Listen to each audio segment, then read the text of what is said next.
പിന്നെ ഒരു വർത്താനുണ്ട്. എന്താന്ന് വെച്ചാ പറ.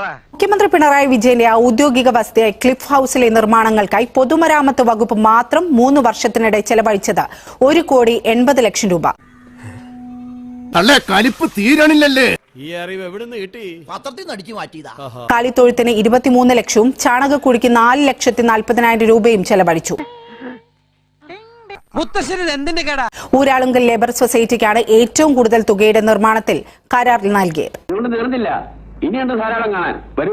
ഉമ്മൻചാണ്ടിയുടെ കാലം വരെ ആർക്കും കടന്നു ചെല്ലാവുന്ന ഇടമായിരുന്നു ക്ലിഫ് ഹൌസ് എങ്കിൽ പിണറായി വിജയൻ എത്തിയതോടെ അവിടം അതിസുരക്ഷാ മേഖലയാക്കി പ്രവേശനം തടഞ്ഞു.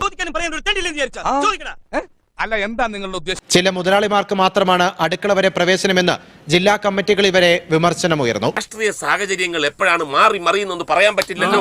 ഒരു മുൻകരുതൽ.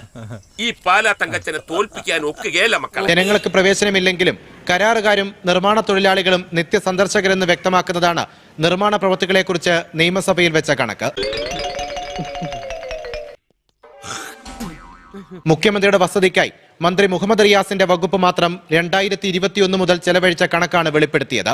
ആകെ 1,80,81,000 രൂപ. ഏറ്റവും കൂടുതൽ തുകയായത് സെക്യൂരിറ്റി ഗാർഡ് റൂം നിർമ്മിക്കാൻ 98 ലക്ഷം. ഒരു നില മാത്രമുള്ള വീട്ടിൽ ലിഫ്റ്റ് വെക്കാൻ 17 ലക്ഷമാണ് ചെലവാക്കിയത്. ലിഫ്റ്റ് വെച്ചപ്പോൾ പൈപ്പ് ലൈനുകളൊക്കെ മാറ്റാനായി 5,61,000 രൂപ വേറെയും. ഇങ്ങനൊരു മുടിഞ്ഞ സന്തതി എന്റെ വയറ്റിൽ പിറന്നല്ലോ മാതാവേ. ലിഫ്റ്റിന് മാത്രമല്ല, പശുക്കളെ സംരക്ഷിക്കാനും ലക്ഷങ്ങളുടെ കരുതലാണ് മുഖ്യമന്ത്രിക്ക്. ഇതിനൊരു കണക്കുണ്ട്. ഞാൻ കണക്കിൽ വീക്കാം. ഞങ്ങളുടെ കല്ലുണ്ടാ വീക്ക്.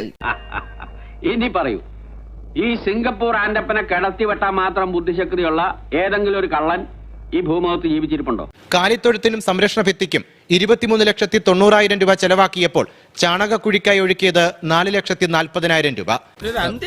പുറമേ നിന്ന് നോക്കിയാൽ വെറും വെള്ള പെയിന്റ് ആണെങ്കിലും 12 ലക്ഷമാണ് പെയിന്റിംഗിന്റെ ചെലവ്.